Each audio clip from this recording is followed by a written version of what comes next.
जो अतिथि शिक्षक ये जानना चाहते हैं कि जब उनका ऑर्डर आ गया है तो डीपीआई में उन्होंने कौन कौन से डॉक्यूमेंट सबमिट करे हैं।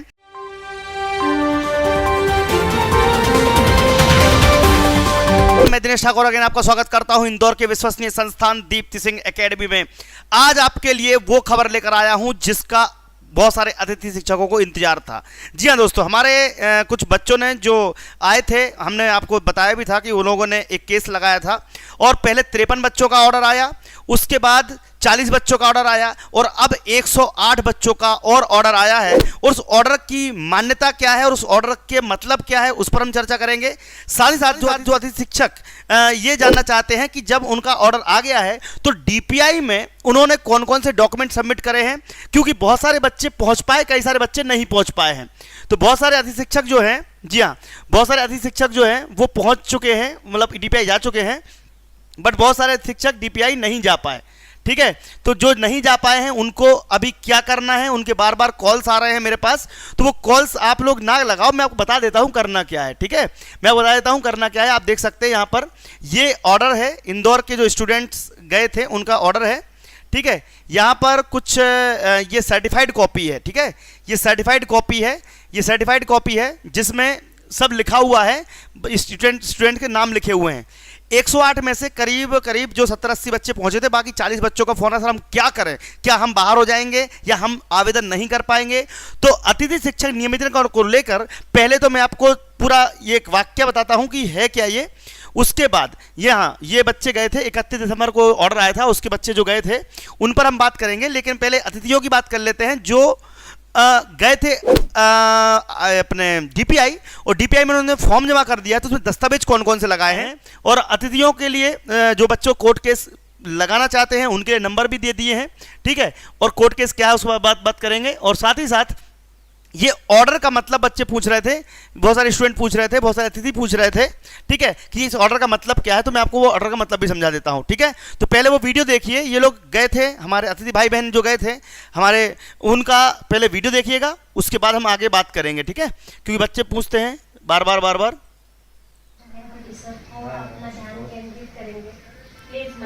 आप वीडियो करेंगे। 14 इयर्स हो गए मुझे गेस्ट फैकल्टी में एक ही पद पर लेक्चरर के पोस्ट पर पढ़ा, उसके बावजूद भी अक्टूबर में मुझे परमानेंट टीचर के आने पर कार्यमुक्त कर दिया, जबकि गवर्नमेंट रिसर्च और अपना ध्यान केंद्रित करेंगे। प्लीज मैम, आप वीडियो करेंगे। 14 इयर्स हो गए मुझे गेस्ट फैकल्टी में एक ही पद पर लेक्चरर के पोस्ट पर पढ़ा, उसके बावजूद भी अक्टूबर में मुझे परमानेंट टीचर के आने पर कार्यमुक्त कर दिया, जबकि गवर्नमेंट रिसर्च और अपना ध्यान केंद्रित करेंगे। प्लीज मैम, आप तो ऑर्डर की कॉपी, साथ में सर्टिफाइड कॉपी की फोटोकॉपी और एक आवेदन।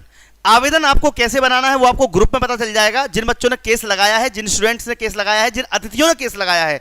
कुछ लोग तो छोटे होंगे, कुछ लोग बड़े होंगे, तो जो आदरणीय पूजनीय है वो पूजनीय रहेंगे।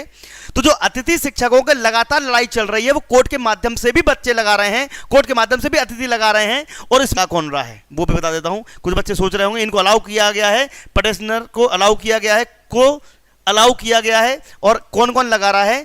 सबसे पहले 3 साल, जी हाँ 3 साल कम से कम आप अतिथि का अनुभव हो, 3 साल का अनुभव होना चाहिए। ठीक है, दूसरा आपके लिए है पात्रता परीक्षा पास होना चाहिए। पात्रता परीक्षा पास होना चाहिए मतलब कि इसमें वर्ग 1, वर्ग 2, वर्ग 3 किसी के लिए भी हो सकता है। ठीक, केस लगा कौन रहा है वो देख लो। ठीक है, केस लगा कौन रहा है वो देख लो। सबसे पहले हाई कोर्ट की खंडपीठ में रिट पिटीशन लगाई गई थी, इसको तो आप देख ही सकते हैं ना। High court, MP high court खंडपीठ इंदौर की रिट पिटीशन क्रमांक 3105 में पारित आदेश के अनुसार बीएड, डीएड, एमएड पात्र, टेट 2018-20-23 में पात्र परीक्षार्थी और जिन्होंने कोई ना कोई एक योग्यता, मतलब कोई ना कोई एक टेट परीक्षा पास कर रखी है, 3 साल का कम से कम अनुभव है, 3 साल का कम से कम अनुभव है। तो ये 3 चीजें अगर आपके पास है, अनुभव 3 साल का, टेट परीक्षा पास, या फिर बीएड डीएड की साथ में मार्कशीट, 3 चीजें अगर आपके पास हैं तो उक्त योग्यता के आधार पर नियमितीकरण हेतु हमारे द्वारा मध्य प्रदेश उच्च न्यायालय में खंडपीठ इंदौर की शरण ली गई है, जहां पर रिट पिटीशन क्रमांक 3105 में पारित आदेश दिनांक 21/12/2023 का पालन के लिए समक्ष नियमितीकरण की मांग हेतु आवेदन प्रस्तुत किया जा रहा है। अतः उक्त न्यायालय के आदेश के पालन से हमारे नियमितीकरण के आवेदन पर सहानुभूति पूर्वक विचार करते हुए हमको नियमित कर नियुक्ति आदेश प्रदान करने की कृपा करें। ठीक है, इसका ऑर्डर आया था और ये बहुत सारे लोग बच्चे वहां गए थे और इन्होंने, जो स्टूडेंट हमारे गए थे, उन्होंने वहां पर एक याचिका का विवरण दिया है और ये आवेदन हम आपको बनवा के देंगे जब आप बन जाएगा। तो जिनको इस प्रकार के ऑर्डर की जानकारी नहीं है तो वो रिट पिटीशन क्रमांक, इसको ऑर्डर आप निकलवा सकते हैं, चाहे तो हम आपको बता देंगे रिट पिटीशन क्रमांक 31051। ठीक है, तो जिनका नियमितीकरण के लिए प्रोसेस चालू हो चुकी है वो लोग अपने दस्तावेज कौन कौन से लेके जाएंगे, ये तीनों दस्तावेज, साथ में आधार कार्ड की कॉपी, इस ऑर्डर की कॉपी और आपकी सर्टिफाइड कॉपी। तो जिनके नाम आ गए हैं उनके लिए ये कॉपी लेके डीपीआई जाना है, फाइल जमा कर देनी है। डीपीआई जाने के बाद आपको 30 दिन की मोहलत मिलेगी, 30 डेज की मोहलत मिलेगी और आपको काम करना है। ठीक है, तो वो 3105 वाला ऑर्डर जो है वो अगर मिल जाता तो मेरे पास इसी पे पड़ा हुआ है। ठीक है, अपन देख लेते हैं यहाँ पर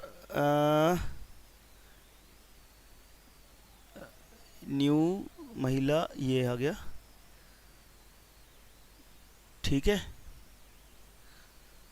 चलिए ATI मैं देख लेता हूं, अगर इसमें पड़ा होगा तो मैं वो दिखा दूंगा आपको। ठीक है जी हाँ,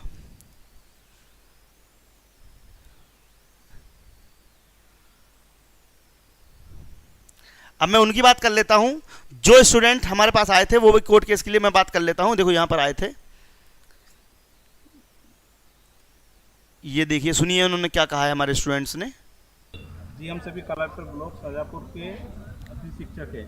हम अक्टूबर माह से स्कूल जा रहे हैं और हमें डीपीआई से कार्य मुक्त करने का आदेश नहीं है। फिर संकुल प्राचार्य हमारे बिल जनरेट नहीं कर रहे और अभी डीपीआई से हमें हटाने का कोई आदेश नहीं है। हम अक्टूबर, नवंबर, दिसंबर माह से जा रहे हैं और हमारी इलेक्शन में ड्यूटी लगाई, हम कार्यरत थे और हम सैलरी से परेशान हैं। हम सबकी आर्थिक स्थिति बहुत ख़राब है, तो हम हाई कोर्ट में केस के लिए आए हैं और हम, अगर सरकार पेमेंट नहीं देगी तो हम हाई कोर्ट में केस कर रहे हैं। चलिए, तो मैं आपको बता दूं कि ये सर्टिफाइड कॉपी है। अब कुछ बच्चे बोल सर ये कैंसल्ड क्यों लिखा हुआ है? भैया, जो स्टैंप यूज हो जाता है उसके ऊपर सील लगती है तो वो कैंसिल कर दी जाती है। तो कैंसल्ड का मतलब ये है, ठीक है, कि ये स्टैंप दोबारा यूज ना हो जाए, इसलिए इसके ऊपर कैंसल्ड की सील लगा देते हैं। ठीक है, आप टेंशन ना लें। अब देखिए, इतने सारे बच्चों के नाम मैं ले तो नहीं पाऊंगा। चंद्रपाल जी हैं, ऋषभ जी हैं, अल्पना जी हैं, अनीता जी हैं, ठीक है, चित्रा जी हैं, ये सब लोग मिलकर, दीपक, ये एप्लीकेंट नेम दीपक बाथम भी है, बहुत सारे हैं स्टूडेंट, उनके साथ में ये भी हैं, पिटिशनर बहुत सारे हैं। तो इन लोगों ने केस लगाया था, उसके लिए ऑर्डर क्रमांक आप ये देख लेते हैं 31051। इसमें ऑर्डर क्या हुआ था वो बता देता हूं। ऑर्डर ये हुआ था कि संबंधित स्टूडेंट्स पात्रता परीक्षा पास हैं, बीएड डीएड की धारता रखते हैं, साथ में इनको 3 साल का अनुभव है, तो इनको विधि पूर्वक नियम पूर्वक नियमितकरण का प्रोसेस को कार्रवाई शुरू की जाए। ये आदेश माननीय कोर्ट की तरफ से दिया गया है। 30 दिन का ऑर्डर है कि 30 दिन के अंदर इसका जवाब आपको देना है, तो डीपीआई 30 दिन के अंदर जवाब देगा। तो ये सारी बातें हुई हैं प्रोसेस के तहत। तो 30 दिन के अंदर आपको उपस्थित होना था।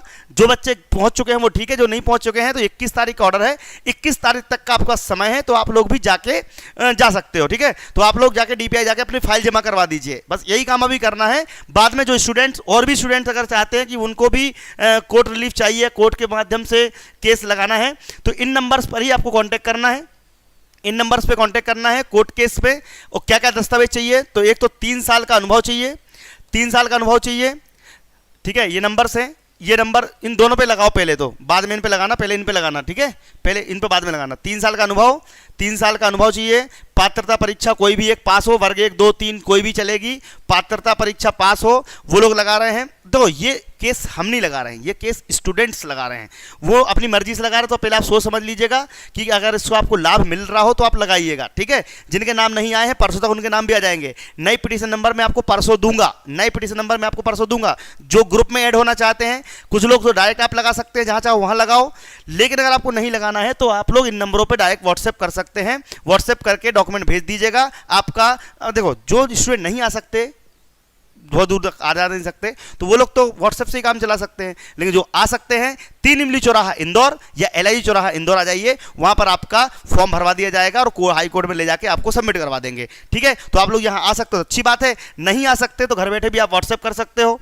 3 साल की पात्रता परीक्षा पास है, B.Ed या फिर D.Ed, जिसकी भी आपको वर्ग 3 में D.Ed लगेगी, वर्ग 1-2 में B.Ed लगेगी। अगर आपके पास 3 चीजें हैं और आधार कार्ड सबके पास होगा, ये 4 चीज़ें आप व्हाट्सएप कर दीजिए। व्हाट्सएप करने के बाद आपको इन्फॉर्मेशन यहीं मिल जाएगी। ठीक है, और आपका 2500 रुपये अगर इंदौर आते हो तो, नहीं तो 2600 रुपये घर बैठे आपकी फीस लगेगी। तो आप लोग इन पर सबमिट करके पहुंचवा देना। ठीक है, ये 4 नंबर हैं, 4 नंबर में से कहीं पे भी पहुंचा सकते हो। 4 दिन पे कांटेक्ट कर लेना और आप व्हाट्सएप कर लेना। ठीक है, ये आपके लिए काम हो जाएगा। इतनी सी बात थी कि भैया करना क्या है, तो मैंने बता दिया आपको करना क्या है, मैंने आपको बता दिया है। ऐसा आवेदन बनाना है, ऐसा आवेदन बना के ले जाना है। तो जिनका ऑर्डर आ गया है उनके लिए बधाइयाँ, जिनका ऑर्डर नहीं आया है उनको थोड़ा सा इंतजार करना पड़ेगा। तो कल मैं आपके लिए फिर से वीडियो बना दूंगा, क्योंकि इसमें पिटीशन नंबर मैंने आपको पहला गलत बता दिया था, बट मैंने अभी बता दिया है 31/051 पिटीशन नंबर ये है, ये डालिएगा। ठीक है, थैंक यू वेरी मच। जय हिंद, जय भारत, आपका दिन शुभ रहे। धन्यवाद।